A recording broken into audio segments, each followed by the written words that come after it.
Good evening, ladies and gents. It's Tuesday evening again. It goes around so quick, of course.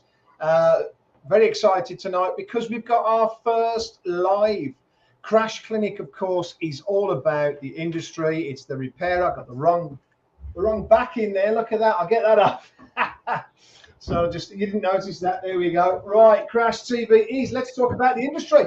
We're here every Tuesday at 7 o'clock, of course, to discuss everything we can about the accident repair industry. Crash Clinic is the repairer social network, and it's for anyone in the industry, of course. We're here tonight to discuss EMACS. We want to go over the Bodyshop Management System.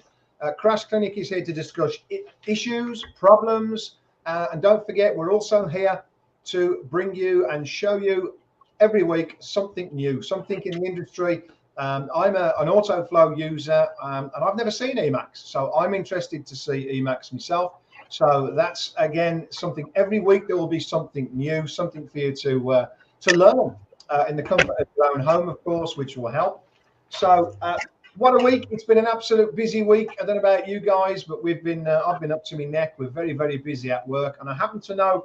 Around the country, there's a lot of stuff going on at the moment, a lot of talk. People have probably noticed, if you did or didn't, that unfortunately Crosley's repair centre has gone into liquidation this week, which was very sad.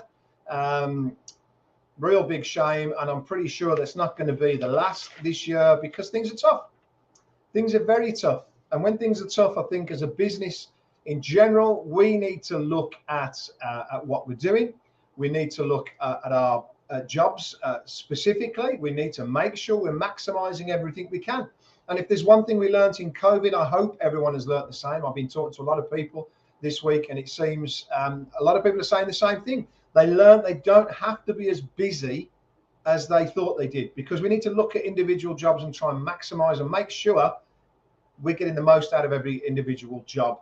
And that obviously means looking at your estimating systems, your body shop systems, which is why we brought this on tonight. I'm not here every week just to sort of talk about bad contracts and other things. We're here to improve. This week myself, I wanted to look at my waste management. Luckily from the group, some people have given me some information for new providers, which is fantastic, of course, because I can get it cheaper.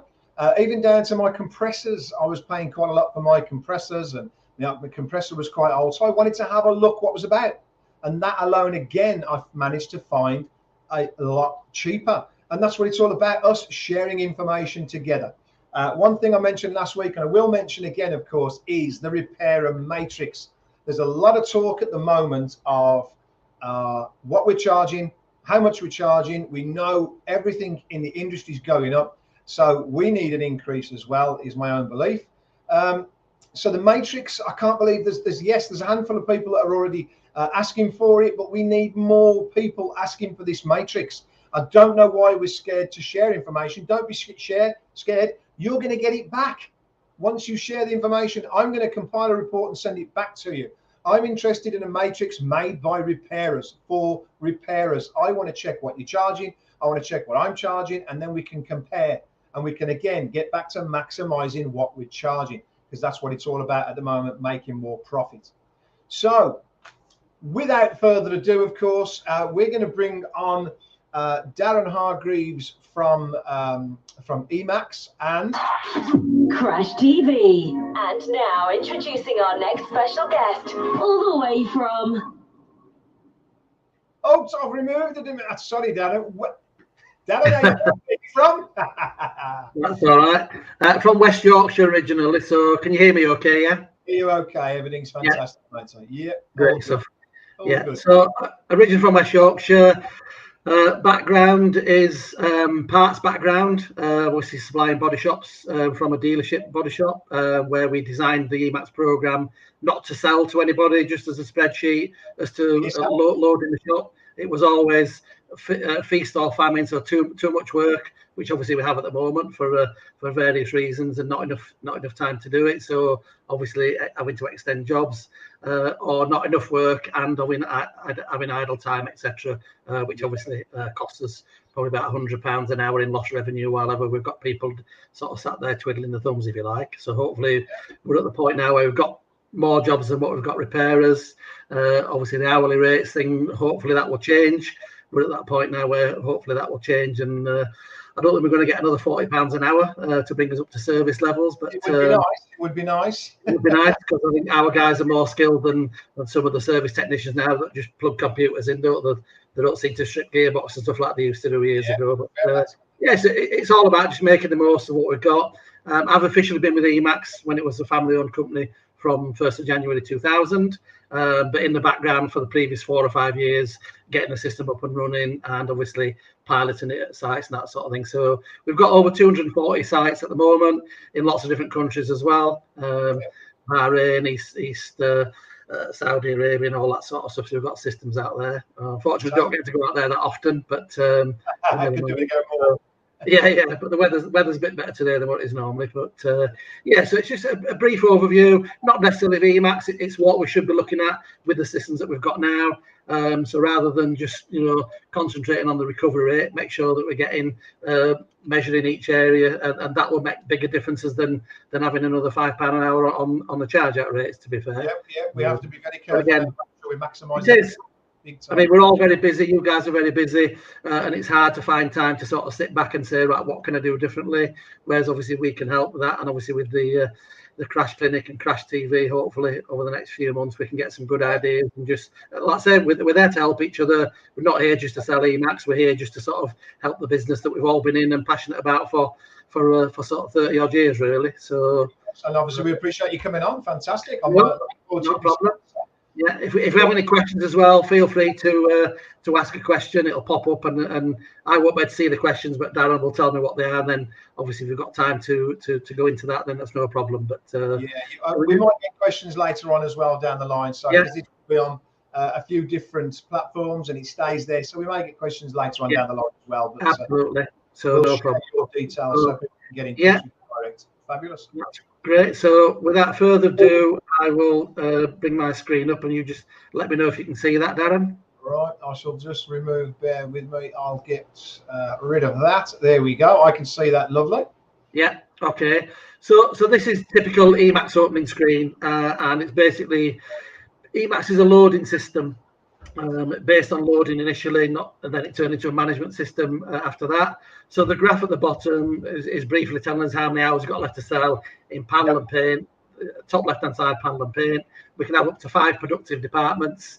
Then obviously we've got non-productive and admin as well. So this site's just got panel and paint, but within the panel and paint times, we'll look at the stages later. We've got strip, panel, prep, paint, polish, MET, whatever departments you need within those. So this is initially your front screen. This is what you see. Initial front screen, yeah. It's test data from an actual site from about 12 years ago. So we can just reset it. So the rates in reality, right? So yeah. Well, to say the rates in reality are probably not much different to what we get now after we pay the referral fees, because obviously we've got access to new data and that sort of thing as well. So yeah. So basically, yeah. So the graph of available hours, that's what we've got left to sell today. Today added on to Wednesday, added on to Thursday, added on to Friday, etc. So for the week, as of this minute, we've got 76 hours panel left to sell and 87 hours paid. Won't get into too much detail of the graph at the moment, but as long as we're not in minus, that means we've not committed to more than what we've got available, which is the main thing. Which obviously a lot of sites will probably be in minus at the moment, but we need to move. We'll actually go to a minus as well to show you you've oversold your. Yes, yeah. Because well, for example, obviously the graph is created by the number of staff at the site. So we'll just go into this site just as an example. This is about an average site, so about 10 productives. So when the report comes up.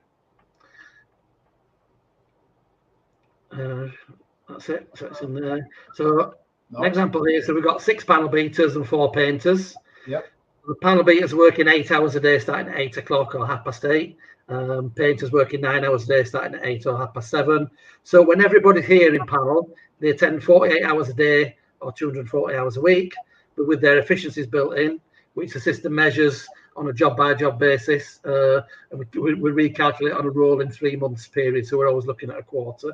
But we recalculate that on the first working day of each month.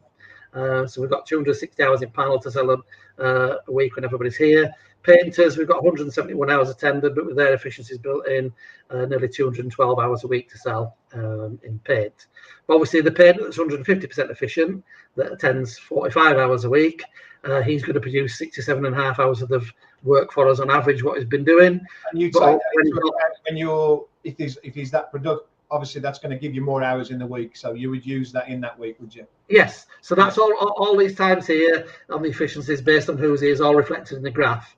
So if this guy books a week off, you're also then going to lose 67.5 hours of the productive hours that you can't sell because he's not there to sell them. Yep.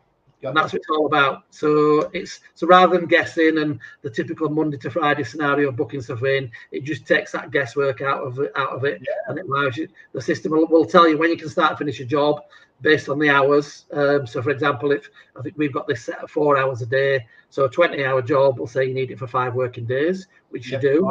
But 5 working days from the point that either the customer can let you have it, the parts are available, which obviously is a problem at the moment, or courtesy car availability, which is also a bit of a problem. So this 5-day job, our system, there's a button which I'll show you on an estimate. Our system potentially say, yes, it is a 5-day job, but we can't finish it till day 12. So if it's a driver, obviously ideal is what will keep these cars out on the road. Most customers prefer to drive their own car with a bit of damage on them than obviously a small Class A courtesy car sometimes. So it sort of unclogs the car park, and we've only got stuff on site that potentially we can work on. I know that's not going to be 100% because we get non-drivers and we've still got to give them a courtesy car. But if we keep the ones on the road running as much as we can, it's just going to unclog your car park and obviously less panic stations, hopefully. So that's what it's based on, is the hours times the efficiency, then obviously minus any work in progress and advanced bookings that's on the system, and so obviously any. This graph at the bottom there, this is actually the hours per day you've got left to book in. Is that right? What we've got left to sell, if you like. So today, by the end of today at 5 o'clock, those hours will have dropped down to 0, and then those hours will have also been reduced by 42 and 34. So and then obviously so will those and those. It's a cumulative graph, so it's Tuesday added to Wednesday added to Thursday. So don't worry too much about the graph. You don't have to do anything. Once all the staff are set up, it manages itself. If you go into any minus or anything falls outside of your parameters that you set, obviously with our help, then you'll have jobs flashing in boxes like this there, for example. So future overdue jobs. At the moment, we've got one job that's falling outside the parameters. There's not enough time to book between now and when the job's due to go out based on 4 hours a day. So the system, in an ideal world, they wouldn't be flashing. 100% efficient. Yeah, well, ideally yes, but obviously you set the boxes when they flash. If we've got people that are on it, obviously apprentices on at 25% efficient, etc., we only obviously expect 2 hours productive work from them. So it's all set up in the background, and then obviously these boxes flash or don't flash based on the individual sign-on and when you want them to flash or not flash at all. So it's basically it's a dashboard, but it's not a general dashboard that everybody gets. Each person that signs on, whether they're an admin, a VDA, a parts person, etc., they'll all get a slightly different one based on their jobs. So you set the screen with what? We set the screen. So this one's currently set as EMACS. We're looking at, I'm logged on as EMACS. So out of the menu options, I literally get everything. That's in there. But I've also got one set up as Abby. So you should see a slightly different screen now with less boxes. So there's less boxes and a few flashing, but out of the menu options, they get what they need to do their job and nothing more. So they only see what they need to see. Brilliant. Yeah. And in a live situation, when there's nothing in the box, we make it disappear. So basically, the less boxes you have and the less boxes are flashing, the more up to date you are at your role within the business, even if it's a multiple role of being a VDA and a controller or a parts person and an admin person, etc. So they all change as and when we log the people on and off. So that's it for that. So just a quick example of how the time changes. So that's 42 and 34 at the moment. We've got something just flashing up early, somebody's not clocked on. So if I go into the activity screen, which is basically showing what everybody's doing currently, Yep. and everything's color coded, red is panel, blue is paint, etc. It's in there when it comes up. Click on that again. There we go. So these are the job numbers that the people are working on. If it's in green, it means it's a revenue job. So again, the key's at the bottom. Orange means they're running low on time. That just means on that stage, it doesn't mean that the job's overrunning. And then obviously if it goes into red like that one was early, that means they've run out of time on that stage of the job. But it doesn't mean the job's overrunning. It means they've just had more time on that stage based on the time that we give them. So it just brings your attention to that job. Just yeah, that's all it is. I like it. Yeah. So green on here is okay. Orange is okay because they're running out of time within half an hour at their efficiency. This one here that's flashing up is because Rob East should start at 8 o'clock. That's when the grey turns to white. That's when their shift starts. But he's not here. He's just running sick now, so we need to put him off sick. So we'll close that down. He's going to housekeeping and just staff hours. So this is for putting holidays, training, sickness on every eventuality. You need to.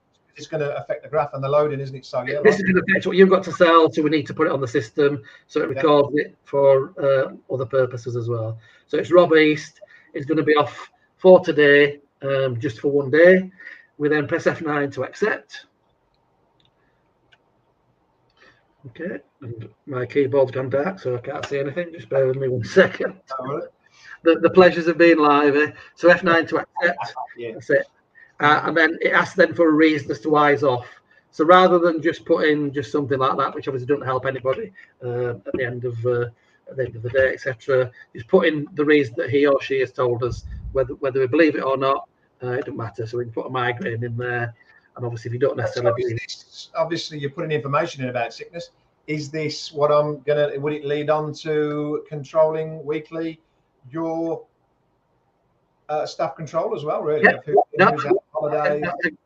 Exactly what it is, and obviously with the COVID that we've had, hopefully that's getting better now, and people don't have to self-isolate. Whether they still do or not, obviously that's up to them.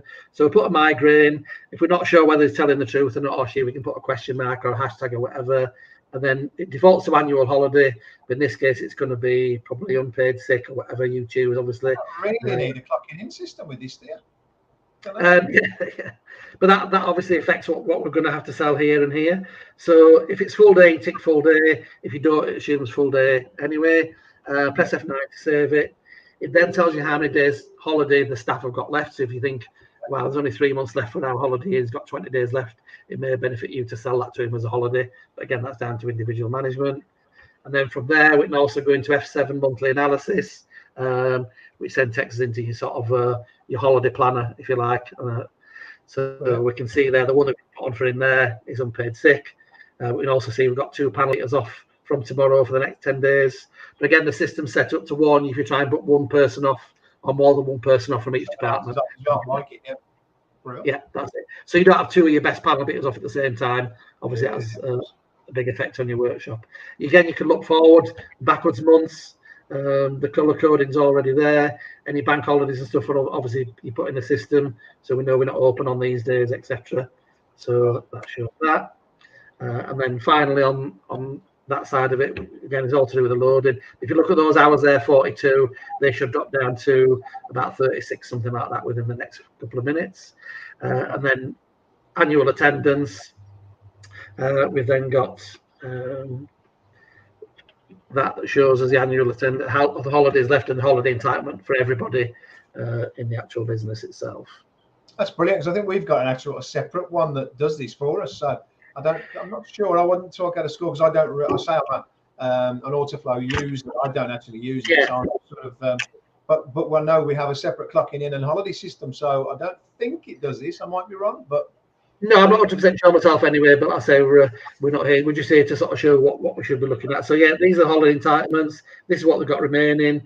Those are the ones that got booked, and out of what booked have they taken to date so far. Then obviously statutory days in the year, paid sick, unpaid sick, etc. Then I can narrow this down and run this for 6 months or 12 months for appraisals for staff that have got a lot maybe in these unpaid sick areas. That's good. That's that, because it's all to do with the loading of the shop. Yeah, I'm just going to.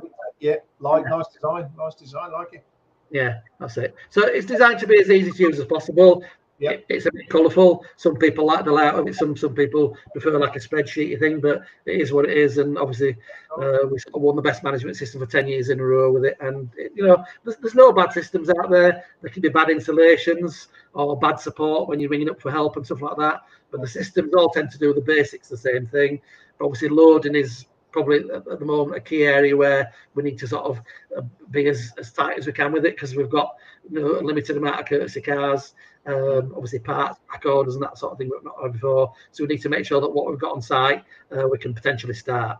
So if I quickly look back at activity screen while that's changing, and obviously that now will show that he's on system as absence. And it's not this slow normally, I can promise you that. And if you want an online demo afterwards, we can see a demo on site. I can see this literally comes up instantly. We can see there that Rob's off with a migraine, it's unpaid sick, and he's off all day. That's where the guys normally have lunch based on their shifts. And obviously when the white turns to grey is where their shift normally ends. You can see he's off all day. That's it on there. But we can also set this to come up automatically every 30 minutes. So it automatically pops up on your screen. See there now, activity 30 minutes. So that automatically comes up every 30 minutes or 40 to make you look at it. So if anything's going into orange or red, we can potentially jump on it and avoid any problems. It's just so while your guys are walking away, this pops up and you keep your eye on the jobs to keep giving them a kick, really, which is... Yeah, you'll be working away as we're doing now, and all of a sudden your screen will just do that automatically every half an hour since you last looked at it. And then obviously that just highlights then anything that's potentially going into orange or red that we need to investigate. And some jobs obviously they'll generally run over on because of reasons A, B or C. But if we're looking at it every 30 minutes, it's just there as a bit of a backup so we can see exactly what's going on. Like it.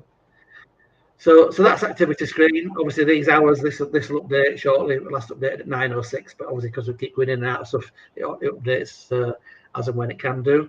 So that will change, as will that and that and that as well. Can you override that or not, or is that just set to do it itself? You can't click a refresh, or it just automatically... I actually can on my test data. I've actually got a refresh thing, but obviously because we're waiting for it now, obviously when you're running it on a day-to-day basis, that half an hour seems to come around every 5 minutes.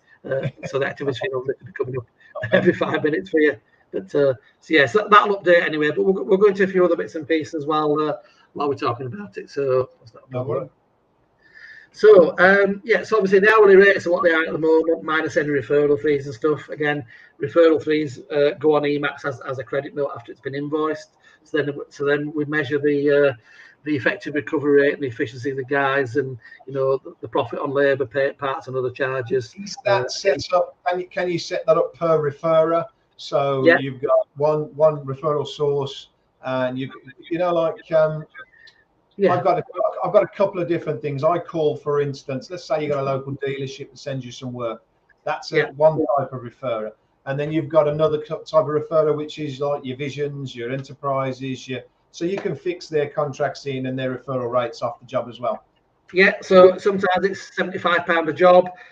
Sometimes it's obviously 15% bottom line discount. There's lots of different options out there, as I'm sure you know. So those can all be set in the background, and then obviously when you do a credit note for them, it's based on what you've already agreed on their contracts, if you like. So we know what that is. Okay, so that's fine. So yes, it's all about the effective recovery rate, really, because obviously we all hold back a percentage of time that goes to the shop floor. Hopefully everybody's aware of that. We've not too many productives that don't know that that's going on. That's all right. So, if we're charging out, for example, £30 an hour, and obviously we're holding back, let's say 10%. So our recovery rate should be £33 an hour because we're only allowing 90% of the time to the shop floor, which obviously it does. Obviously, you can see on here now the hours have dropped down to 34. So we've obviously lost 8 hours of productivity. That 6 has gone down to 52. So obviously that 8 hours that he's not available to work has obviously wiped off all of these because we've not got it to sell for the rest of the week. So today onwards. That's it. So it's as instant as it needs to be.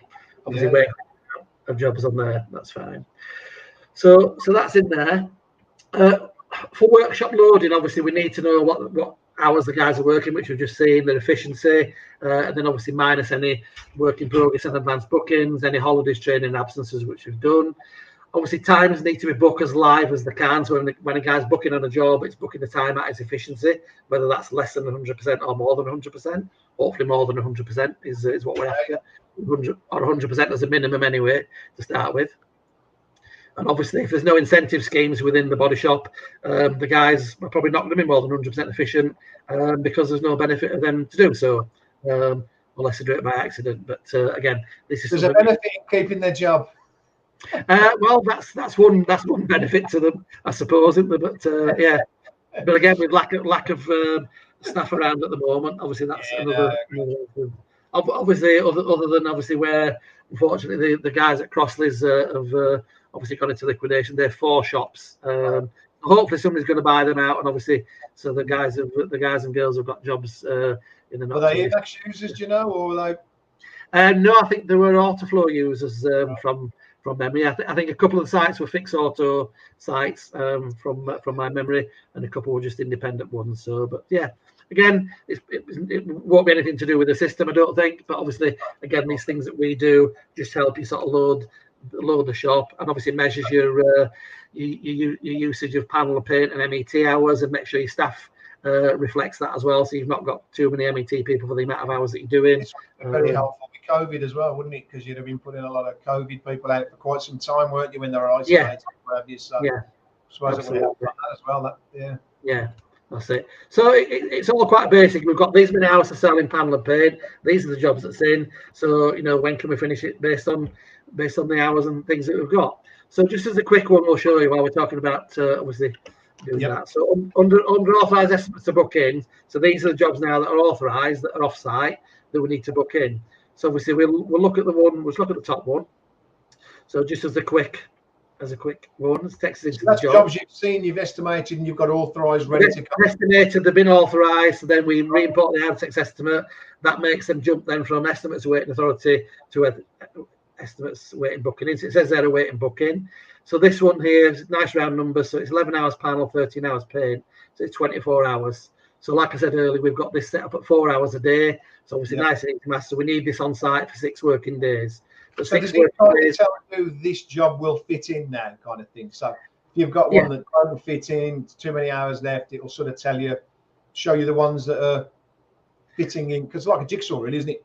Fitting into the pattern of your week. It is. It's obviously, it needs to be on a sort of first come, first served basis to a certain extent once they're authorised. But obviously, if there's parts back orders or the customer wants an automatic courtesy car, we haven't got one, and obviously we can't get one from Prize or wherever, then obviously that potentially takes a back seat. And obviously these ones are still driving around because they're not on site yet, which is a bit of a bonus. So what we need to look at is obviously a few things. We need to look at parts availability. So this one just needs a door and a door foil. So obviously we can ring the suppliers or email the suppliers. We can obviously bring the parts list up from here. So if we're going to printing, we can then bring up a parts list, which we can then email to the supplier asking for ETAs if we order them today. So I'll just briefly show you that. Okay, that's just a GDPR there. So obviously new parts list, press print, it obviously brings it up on screen, then I can email it, and I can obviously email it. That's it there. So that's the parts list. There's no job number or anything yet because obviously we've not booked it in. So I presume you can see that, Darren, yeah? Yeah, fine. That's fine. So obviously we can email it from here, email it with images. So any images that we've taken of this vehicle when we estimated it, etc., they'll all be available to send to the parts supplier when we're just getting ETAs or actually when we're ordering parts. So they've come back to and said the parts, as long as they're ordered before 12 o'clock today, they'll be here for tomorrow. So that's okay. So then what we need to look at is obviously when the customer can let us have it. So the customer can let us have it at any point. And obviously we then need to look at whether the customer needs a courtesy car or not. But firstly, just as a quick brief thing, which you'll never need to do, we're looking at the hours. So it's 11 hours panel, 13 hours paint, it's 24 hours, so it's 6 working days. So what I'll do quickly is I'll count forward 6 working days from tomorrow, which is the Wednesday there. So that's 1, 2, 3, 4, 5, 6. So do we have enough time between tomorrow and here to complete 11 hours panel? Yes, we do. And 13 hours paint? Yes, we do. So that's when we can finish it off. You never need to do that. I'm just showing you how the computer does it in the background. All we ever need to do is click optimum booking button here. Does the customer want a courtesy car? Either manual or automatic. So if you've not got automatics, obviously you don't get the choice. But in this case, the customer would like an automatic. We've already got Group A cars, so that's fine. The first booking date defaults to today, but we're going to change that to tomorrow. So we can click on there, obviously change the date to tomorrow, and then click on run. And then what that does is it tells us that booking information at 4 hours a day. And again, that can be, that's a background system parameter setting, but each work provider can have their own hours per day setting. So it's like the question you asked a couple of weeks ago, Darren, how many hours of booking in a day? And I think the answers were 4, 5, and 6. And actually, to be honest, the average is probably about 2.5 to 3. I was just going to say, it's some people try and put it higher, but you've got to be physically working on that car. And then, I agree. We've always said probably 3 to 4 max. Yeah. Obviously, the longer your opening hours are, obviously, the better it can be. But the average half-hour is about 2.5. Yeah, this optimum booking thing, I think is fantastic. To be fair, I love this, the way it works. It's really clever. Really clever. Yeah, it's as good as any. The system is a tool to do a job at the end of the day, and it's as good or bad as the people that use it and the information that gets put into it. So if we've got 4 jobs that are not going to go out on time, but nobody's changed the due out dates, obviously they'll be flashing in these boxes here, but somebody's got to actually change the dates, ring the customer, extend the courtesy card, etc. So this one here, just while we're on it, so the labour's available from the 9th to the 16th, which is what we calculated on the previous graph. The first courtesy card I've got available automatic is the 14th to the 21st. So the optimum booking date when we've got both available is the 14th to the 21st. But what we should be saying to the customer, especially now, is, Mr. Customer, if you can do it without a courtesy car, we can actually start your car tomorrow and ready next Wednesday. If you need an automatic, we can't start it till Monday. So, but can you drive a manual car? If we had a manual car available, would that be sufficient? If he says yes, we can just close that. Optimum booking date again, choose manual or either, change the date to tomorrow, and again, click on run. And that then tells us that we've got the manual courtesy car, that registration number there, Citroen C154, available there at that time. So that totally de-skills the loading of the shop. That could have said we can't start it till the 15th and finish it on the 20th. But in this case, we've got labour available. But that'll tell you exactly when you can do it. And obviously, if it's telling you a date that you think that's a bit thing, you can override it. But it's telling you that information based on what you're achieving and everything else that's in the system. So based on your data and our data. While you're talking to a customer on the phone trying to book him in, this is a really good tool, isn't it? I like that. Yeah. So you're giving them the out date and the It just takes the Monday to Friday scenario out of it, and you booking him in, and obviously booking it in, then having to ring him back. Because I mean, at the moment, what do? We book cars in Monday, and we probably don't start until Tuesday or Wednesday. In reality, because we've not got a system telling us what we can do and when we can do it. So already we're 2 days behind. Do we ring the customer straight away before we've even started it, or do we wait till it's got? So it's trying to get us rid of as many phone calls, negative phone calls as we can. Obviously, we can turn them into positives by saying we found extra work and that sort of thing, and obviously turn it into a bit of a positive.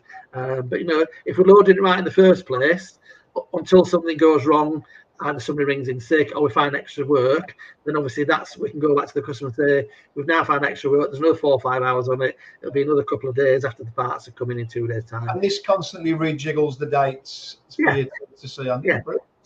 Although it calculates a date from a new job, if you've got a job that's been stood for 2 weeks waiting for parts, and then those parts come in, the optimum booking date will then recalculate the due out date based on the hours that's left and the days remaining. So it's not just all about jobs.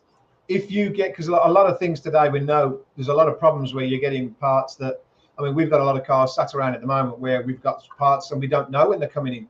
But so that's a problem, and that's a problem for any system. But when you've got a date where it sort of says your part is organised, unfortunately, you've got a problem. We've got a 7-day delay on that. You put the date in, and will that rejuggle and give you, based on the off on holiday, it will tell you when the new date it should be ready will be. That's exactly what it does. So if I go into, so I'll just escape from there because that's just showing us how it does it. So if I go into a job now, for example, so we're going to the control report. Yep.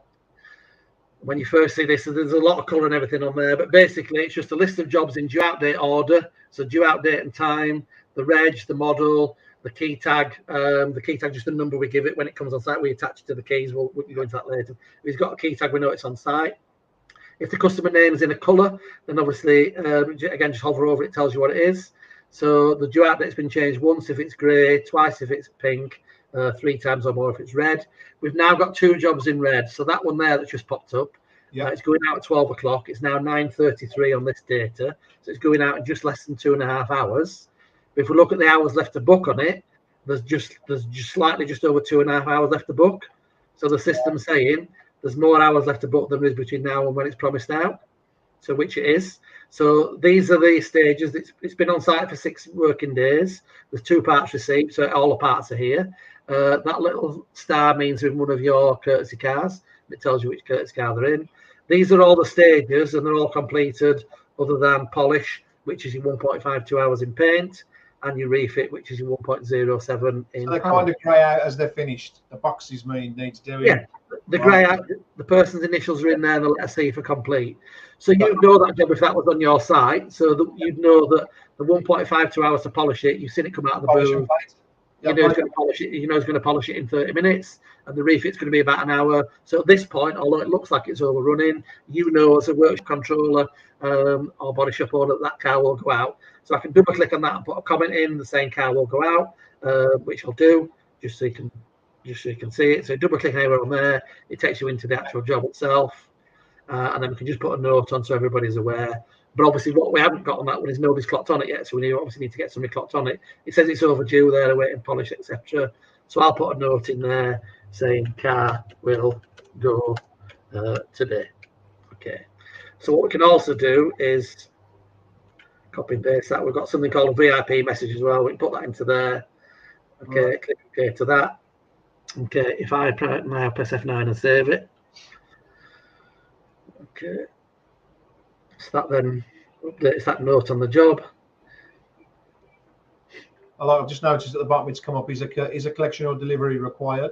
That's just because I'm in that box because I tabbed out of there. Yeah. So whatever box you're in, the writing at the bottom changes. Now it's saying enter job number because I'm in there. Okay. So we click on there.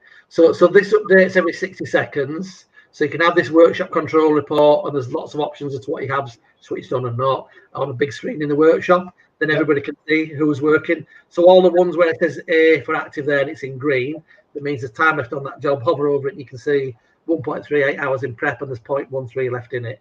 So it's quite a live site, a live system then, isn't it, really? There's somebody else working on it. It's to the minute. So obviously we know who's working on jobs and how long they've got left in them, because we need to know that to know when to start them on the next job. So obviously this one needs polishing. So BP did the prep and the paint, so we presume BP is going to do it. So when BP, who's Ben Peters, I believe, goes to clock on, he'll actually tell him that that's the next stage of the job that he should be clocking on, because that's in due out date order. And then obviously once that's polished, then obviously CL will then be tagged along refit. I can pre-allocate that to them as well. You can see some jobs where we've got people pre-allocated. So Roger Acker has been pre-allocated to do the prep on that job for whatever reason. So when you first see this, you think, oh my God, look at all that colour and stuff. But basically, you just hover over it and it tells you exactly what it is. So you can distribute work by. Obviously, we'll probably do that another day because there's so much to do. Because I'm just getting into it now. I'm starting to understand it myself. So you can allocate your staff to certain jobs as well. So you might have. We do that. We have certain people do certain jobs. Somebody controls them. You do that one. You're going to do that one. Okay, bro. Exactly, and obviously they're not in a particular order at the top, because obviously some jobs have got typical ones: a strip panel, prep, paint, polish, and refit. That's your standard job. Obviously, sometimes you then got a geo or a 4-wheel alignment. You might have glass remove and refit in there, which is some of these. So these can be at the beginning or the end. So you can make the steering wheel 4-wheel alignment the first stage of every job, and until that's been clocked onto and completed, it stops them clocking on the next job. And obviously you've got your pre-repair, laptop plugins and your post-repair ones. So all that there all becomes that. But like I say, it's just about the loading side today. We can get into those in other sessions over the next few months and stuff. That's not a problem. But again, any of the Zone 99 stuff that we have, like the Geo, for example, that actually goes on as a stage, as would a wheel refurb if you're doing it internally. So that becomes the stage of the job. So A, you don't forget to do it, and B, we can also measure how efficient they are at doing the things that they don't do that often, like aircon resets and SRS resets and all that sort of thing. So, but it's all about loading. So at the moment, we've got 2 jobs overdue. That one that's supposed to go out at 12, which we know now car will go today because we've got that comment in it. So if I double click back in that job just to show you how the VIP message works as well. So as soon as you go into a job where there's a VIP message, Yeah, I was going to ask where that went because it's like an electric post-it note. So it pops up there, Ah. and I can't do anything until I've clicked OK that I've seen it. It doesn't let me do anything in the job, so I click all that, so I know that I've seen it, and then I can obviously carry on. But that could be anything that's going to pop up. Yeah, that could be anything like do not ring the customer before 2 p.m. because he works nights, or don't pester the customer to come in for his total lost belongings because his wife's still in hospital after the accident, and anything that's relevant to the jobs, which obviously we all know, that goes in there. That doesn't go to the workshop floor. That just goes to obviously the office side, admin and VDAs, etc. Yeah. So that's that one. So that's it with booking in. So this one here, for example. And again, so we've looked at parts availability for obviously when we're booking things in, and obviously courtesy card availability, but obviously that changes as well. So this vehicle here, this is nearly completed all the way through. It's in refit at the moment. There's 0.77 left. That's now in green because there's one part on order. So I think what's happened with this one is we've got through to rebuilding it back up. We found a damaged part. We probably ordered it. So if I double click on that, and we'll go into this, and obviously we'll see how changing the due out dates potentially affects your courtesy cars as well, because courtesy cars probably more so at this moment in time are probably the biggest part of your workshop loading, as much as your staff and your parts are as well. That's massive, yeah, massive problem. So this one, there's 0.77 left in refit. These are your stages, which you've sort of already seen on there. We can see they're all completed. They're all the time bookings for all these stages, whether they've clocked once, twice, or 3 times on the relevant stages. So if we go into the parts now, and these are the parts lists. Obviously, everything in purple has been received. Anything in green is ordered. So we've got a due date for that, which is the 9th, which is today. Which is tomorrow. But the due out date is actually today. So we need to find out exactly when that part's coming. So obviously, we'll ring the supplier, and they've now told us it's back ordered. It's going to be coming in on Friday. So basically, we can highlight that. So double click in there, highlight that it's back ordered. If we don't know a date, then obviously we take the date out, and then we change the due out date of the job to inverted commas awaiting parts. So what that does, it takes it out of the live scenario, because until that part comes in, we know we can't give it a due out date. We don't change it to tomorrow, then the next day change it to the next day. We just sort of take it out of the scenario. It's at the bottom of this control report, as in jobs waiting parts, and there will be one of the flashing boxes, status panel, saying how many jobs were parts back ordered, where it's got an awaiting parts date rather than actual date. But this one's going to come tomorrow. Right. So we're going to Friday. So we'll change that to Friday. In fact, we'll change it to, we'll leave it to Friday, I think. I think that changes the guys. So click accept to that. We've then obviously got to ring the customer and let them know. Change the due out date to Friday, which obviously we do there. We can then go into the comments and then just put a comment in saying rang policyholder.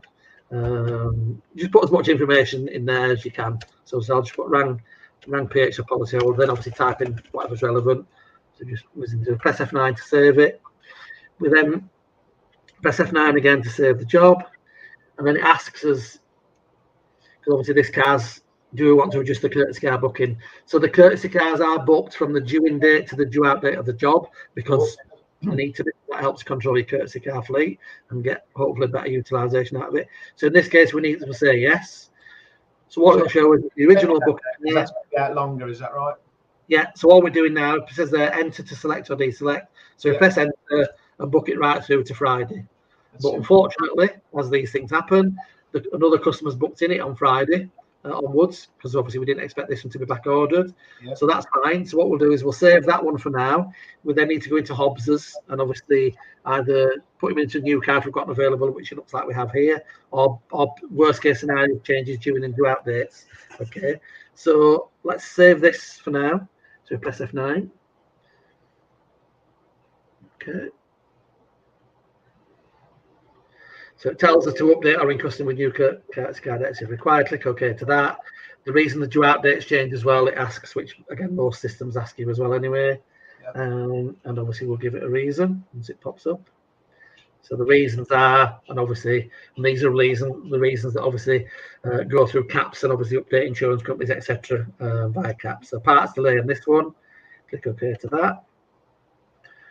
So that's now changed that and come out of it. So we don't need to print those. So if I escape from there now and then I can either go into Hobbs's job itself, or the easiest way to go into it, because sometimes I might need to move 2 or 3 around, is just going to move courtesy car bookings. Okay, tab down to Friday, and then obviously go across to find Hobbs's, which is just past it, is there. Then at the bottom it says F4 select move, so we press F4, that highlights the whole booking, and then we choose where we're going to move it to. So potentially could move it to that one, but if you again, you'd know Newcomb's job, and you know it's still a bit dodgy whether that's going to go out that time, but you know Mays is going to be ready for tomorrow because you've already spoke to him, so potentially move it into that one. So click anywhere in there, press F7 to post the move, and then obviously that moves the booking from one to another one. It changes the history in the job, tells you to ring the customer if you need to do it, etc. So that's fine. That's that one moved. But obviously then what we've got to do now is go into the other job and extend it. But obviously a customer comes in, we take a telephone call, and potentially we forget, but you have a box flashing there saying courtesy car's not extended. So we click into there, that's our job, click onto that one, it takes us into the job. So, and then we just extend that as it comes up. Now we've moved the other one. That's brilliant. I'm really like that. It's all stuff that most systems do or should do. Yeah. But none of it's rocket science. It's all stuff that we've been doing for the last 30 years. But you've got little notes everywhere. I think that's fantastic. Really good. Yeah, it just stops people forgetting to do X, Y, and Z. So other than flashing it in a box, we can't do anything. Obviously, we're working on something that comes out and gives you electric shock or something. But so all we do is extend that now to Friday. We can't extend it any further, but we can show any bookings either 3 to 5 days ahead, pre and post the actual due in and due out dates. So if I press F9 to save that now, again, it'll just warn me to ring customer if I need to do, which in this case I don't. So I can then escape from there. And that within 30 seconds, 60 seconds, a minute, whatever updates, and that will disappear then. So it's done. So obviously, the less boxes you've got and the less red boxes you've got, the more updated you are your role within the job. So that sort of just covers the loading and how we load the shop based on obviously conditions, efficiencies, minus any holidays, training, sickness. The work in progress and advanced bookings are already in, that's in there. Obviously, another thing that can affect the loading of the shop, obviously, is supplementary estimates. So if you've got a supplementary estimate, I think that one there is basically just for some bonnet sound bending pad clips. So obviously, it's not going to have a big effect. A lot of jobs get supplementaries, don't they? So it's kind of... They do. And in reality, we should be finding a supplementary on every job that comes in through the door as well, which obviously helps with our recovery rates, etc. But rather than doing the supplementaries at the end, I mean, you only need to send one supplementary as far as the engineer is concerned. If you've got these supplementaries that you know you're going to be able to get authorised anyway, or if you're self-authorised for certain work providers, etc., do it, import it into EMACS or into your current system. That should then obviously add the hours to the shop floor. So we're loading based on the hours that we've got live. So rather than waiting till the end of the job and getting another 6 hours, and in reality, do we put those hours into the job and get the guy to book them? I would suggest probably not. So all that does is make the guy look less efficient than what he is in reality, but put your effective recovery rate up to £45–50 an hour because we've charged another 6 hours, but we're not giving it to the shop floor. Right. So, will you make a supplementary add it to the workflow again? Is that? Yeah. So in any supplementary request, so you go do it on Audatex. It's going to take another 2 days. That does affect the workshop loading again, doesn't it? So. No, so I mean, most stuff. If it's obviously a bottom suspension arm and there's 4 hours on it and another £500, obviously borderline total loss, and obviously we get authority from the engineer first. But in 9 out of 10 cases, we know that we're going to be able to have that anyway. So do the supplementary, import it in. It adds the new part to the parts list as well, so we're not having to do anything manually. And it's just everything links to everything in the background that you don't necessarily see, but it's just there. So when we're looking at when jobs are going out, we're looking at the hours that are actually live that's left on them, rather than sort of having a bit of a guess. So, and obviously that potentially, if we can increase the efficiency of guys on the shop floor by 5% over a year, that has more effect than you getting another £5 an hour, to be fair. And obviously what we can also do is especially. Yeah. Obviously, we can measure the VDAs as how efficient their jobs are in panel and paint compared to the other VDA. So I can do that quickly just to show you briefly, again, the differences. So in ours, basically, we'll just something that, because obviously, let's say your VDA is getting loads of supplementaries on lots of jobs. That's either he's missing a lot of stuff while he's doing the job up front. Is there anything that can tell you that as well, so you can sort of there's more reporting on the system than you'll ever need. So again, it's the old question. If your estimator gets what he asks for, then you've got another estimator that never gets what he asks for. He always gets knocked down. Which one's the best one? Wow. I would suggest the one that keeps getting knocked down because he's asking for more, and the other one's potentially not asking for enough if he's not getting knocked down. No, that's good. So you can find all that out. Yeah, all that's on there. So I'll quickly show you. So if I run job profit reports, these are all jobs that's been invoiced. We'll do it year to date so far on this data, and we'll do it. So we'll just do it for the last 2 months. Well, I'm impressed with what I've seen, to be fair. So I love it. Looks really good. Yeah, like I say, all systems are as good. It's how they get installed and the training and everything else. So if I do Michael first. There's a lot of thought gone into. You can see that. It's literally grown from a spreadsheet into what it is today. So it's by the needs of obviously the users and insurance companies and lots of other things as well. So we obviously do work with obviously with both sides if you like. So there's your activity screen popping up after half an hour. So that half an hour has gone in. Oh, of course, yeah. I said about 5 minutes there, so I'll just close that down for now. Okay, so we'll do this one. I'm just going to do a summary report. So basically, that will just give me the bottom line. So if I just run that now for Michael.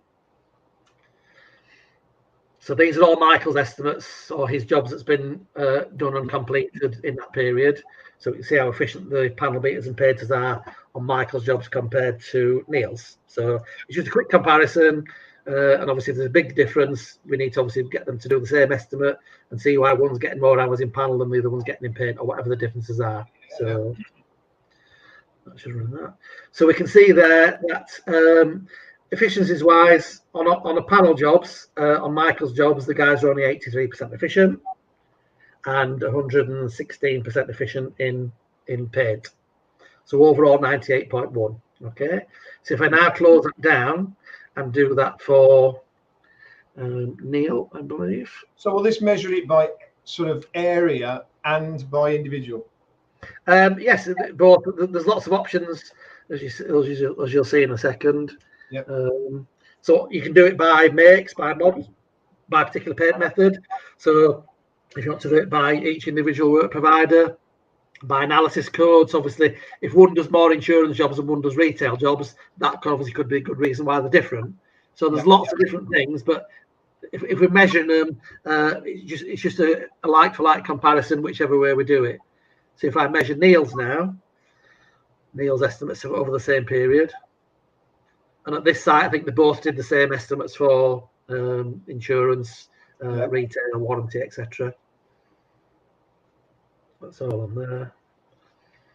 That's looking at 2 months jobs. Again, the system seems to be a bit slower, linked up like this than it is in real life, but that will come through now. Of course.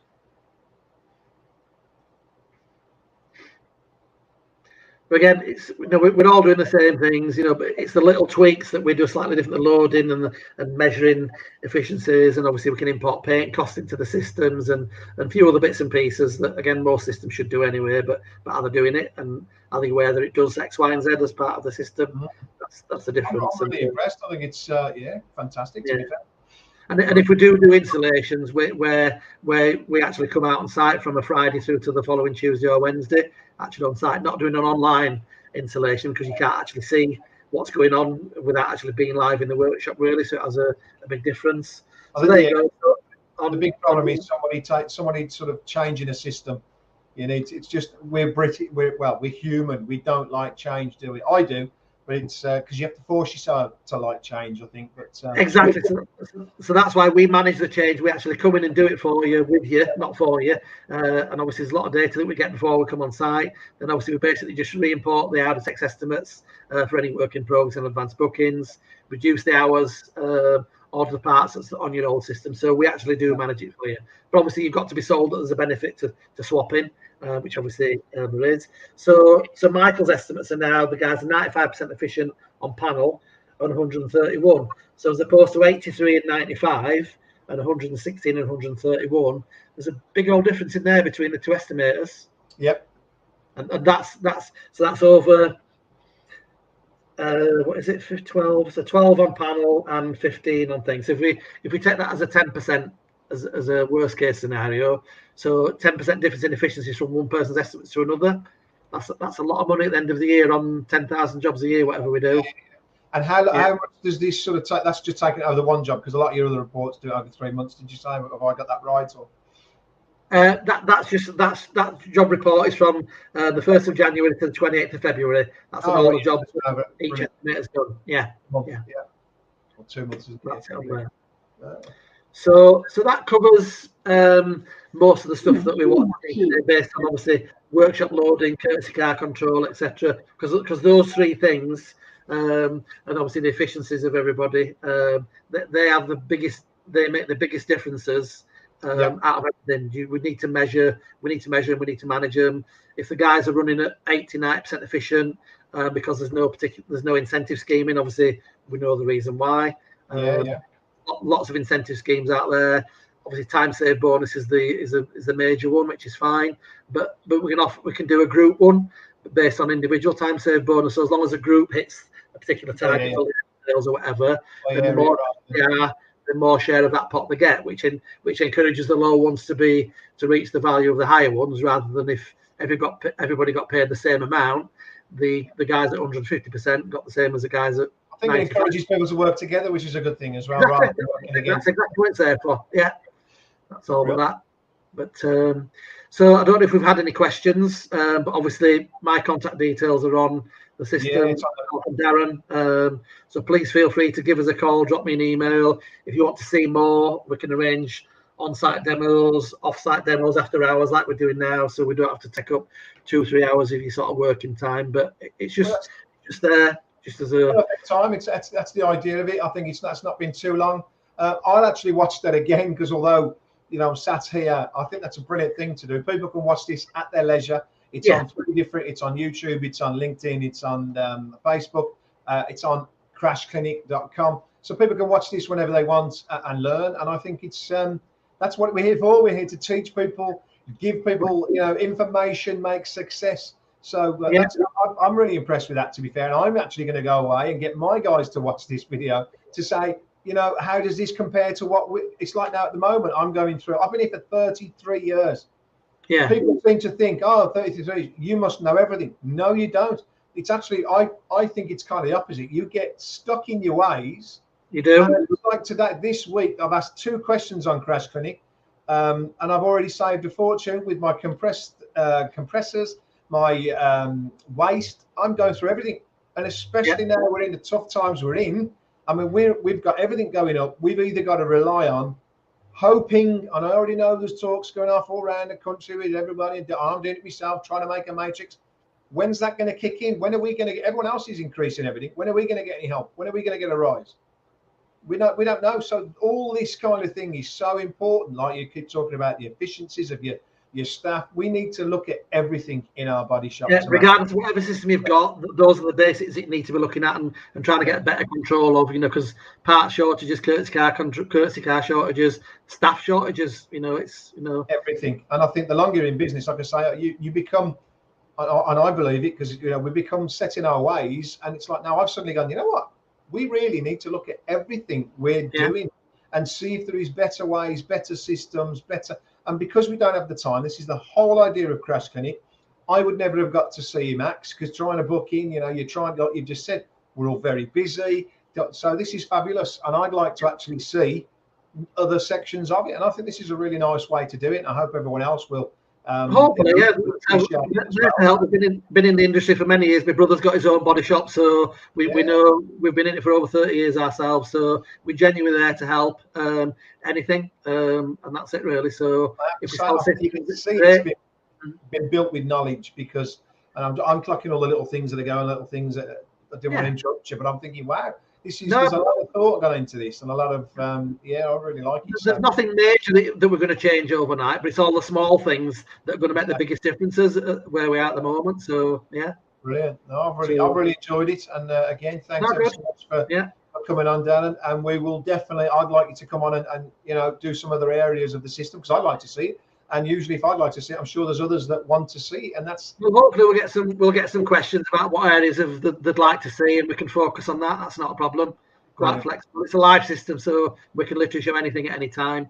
So yeah, more than happy to be involved with your numbers all over everything as well. So if anybody wants to get in contact with you, they can. But I think it's a good thing to have this, you know, set on the site. The site's growing weekly, quite rapidly. And obviously people can in their leisurely in their own time watch it and watch it again, so they can take it in. So that's a little bit of an overview for people. I'd like to sort of say, okay, give us a you let me know a little different how you can break it down, and we'll do some smaller videos on it. I think it's fantastic, and then you can explain it and let us know the beauty of EMACS. Yeah, well, it's just systems in general. What we should be looking at as a business to help us all. You know, it's not a sales thing for EMACS whatsoever. It's just there to help, like you're doing. You're not selling your business. We're just there to help. But yeah, more than happy to help. So thank you everybody who's on. We can't obviously see you all, but yeah, feel free to ask any questions, and we'll hopefully speak to you again soon. Fabulous. Darren, thanks for your time. We'll speak in the week, of course. Yeah, thanks ever so much, buddy. Take care. Speak soon. Bye. Bye. Whoops, there we go. Sorry, right, guys and girls. Hope you've enjoyed that. I've enjoyed it. EMACS, fantastic body shop system. I've never seen it before, so I've enjoyed watching it. I'm going to watch it again later. There's some fantastic little areas in there, because let's face it, it's all about loading your workshop, making sure you've got optimum time. And then what I do like is when something changes, because let's be honest, we don't live in a perfect world, and things change rapidly. I know for us, it's like all of a sudden a guy can come in. I can have a full team this morning.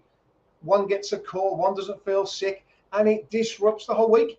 And that's our biggest, if I'm honest, it's probably one of the biggest bugbears we have in our industry. So we have to manage that. And I really like the way EMACS seems to manage that for you. Obviously, it's only as good as the people loading it, and you're going to put the information in, but then it'll rejuggle it for you. Fantastic. I really, really like that. And even, got to be honest, I thought the courtesy car thing was fantastic. So Darren, again, EMACS, great to have you on the show. Thanks ever so much for demoing that. Guys and girls, if you want to see any more of that, of course, let us know. If there's any other things, I mean, I think this is great because you're in the comfort of your own home and you can see this. Like we say, we're very busy. So I get calls all the time, and it's very hard to have time to let these people come in and show us this kind of stuff. So I'm really pleased we can do it online, and obviously it will be there on Crash Clinic permanently for you to watch. Again, it's been a tough week, guys. There's lots going on in the industry. Again, the industry is going to change more, in my opinion, in the next 10 years than we have ever seen. And that's from non-fault claims, fault claims, cars and vehicles themselves. We are in a challenging time coming up. We've got other issues that, with repairers, is there enough volumes, all this kind of stuff going on. And I think it's never been more important for us guys to get together, form this group that I'm trying to do.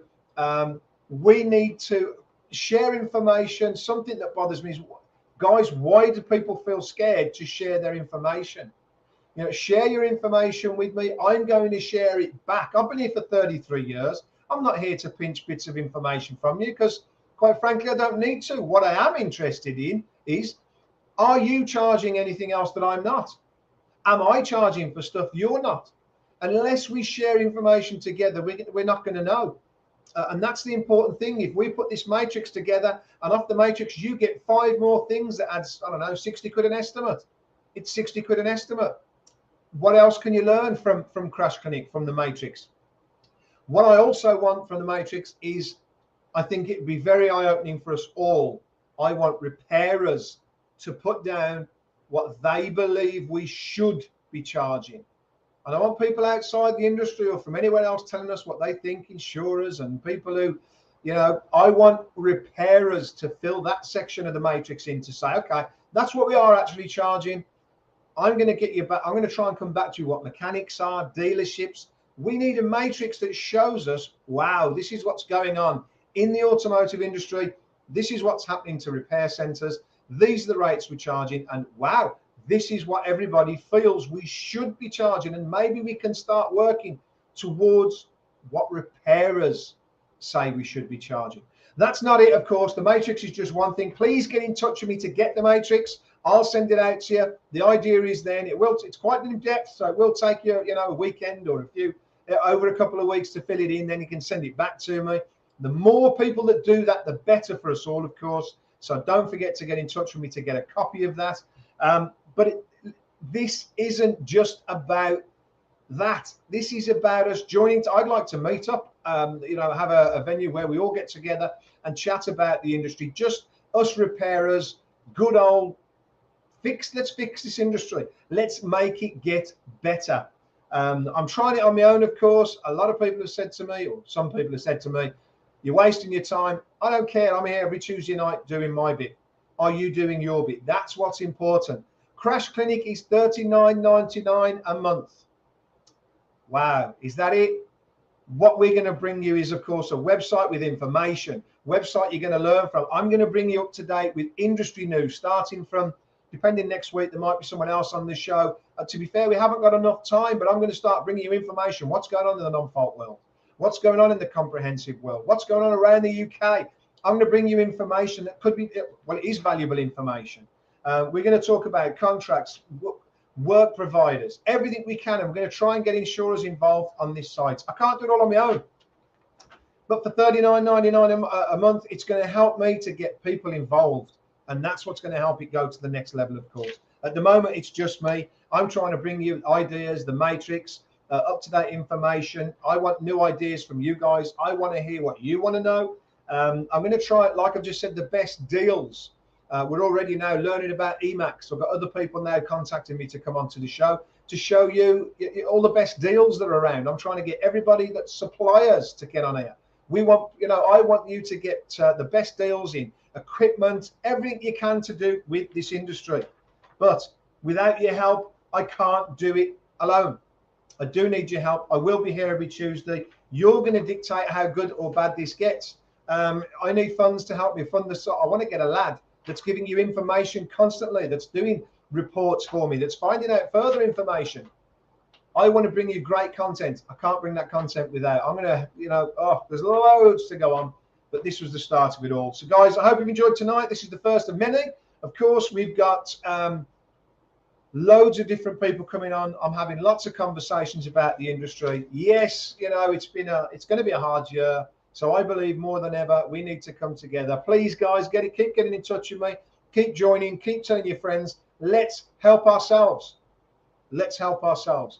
Next week, I'm going to try and get you somebody else on from another estimating system. We're going to see if we can get that on for you. If not, there's always going to be interesting stuff going on. Every Tuesday, 7 o'clock, be there. If not, you can watch it after, of course. Don't forget to comment, like, share, while we make this grow. Thanks for your time, and I hope you enjoyed the night as I did. And thanks again, Darren from EMACS. His number's all over the video. If you would like to get a demo, I think the system's really good. I really enjoyed that. And again, next week there'll be something different. So have a great week, guys and girls. Keep grafting, keep learning, keep sharing information. Please, please, please. We need to share information together. So.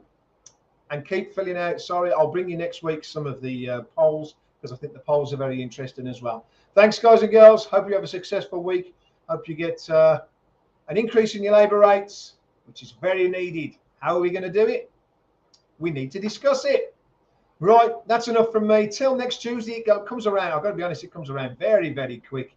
So again, I'm working on content for you constantly. The Matrix. Contact me for the Matrix. I'd love to get this working, and that's going to be an invaluable tool for us all. But if you don't contact me, it won't be, of course. So anyway, guys, take care. We'll see you next week.